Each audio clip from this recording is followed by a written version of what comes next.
I'm Jayashree Balachandra, Academic Director for school. இன்றைக்கு உலக சுகாதார தினம். இந்த பள்ளி மாணவர்களுக்கு ஒரு வளமான வாழ்க்கையை ஏற்படுத்துவதற்காக அவர்களுடைய மனதில் நல்ல விஷயங்களை பதிப்பதுதான் ஒரு பள்ளியின் நோக்கமாகும்.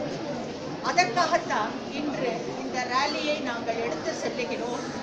இந்த குழந்தைகள் சின்ன வயசிலேயே நல்ல பழக்க வழக்கங்களை ஏற்படுத்தி கொண்டால் நாளைக்கு ஒரு ஹெல்தி சிட்டிசனாக நம்முடைய நாட்டுக்கு பலமான சேவை செய்ய முடியும்.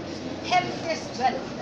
தட்போல் அதுக்காக இன்றைக்கு இந்த குழந்தைகளை நாங்கள் ஊக்குவித்து இந்த ஒரு பிரச்சாரம் செய்து நாட் ஒன்லி அவங்களுக்கு இந்த ஏரியாவில் இருக்கிறவங்களுக்கும் ஒரு விழிப்புணர்வை ஏற்படுத்துவதற்காக இந்த ரேலி ஏற்பாடு செய்யப்பட்டுள்ளது.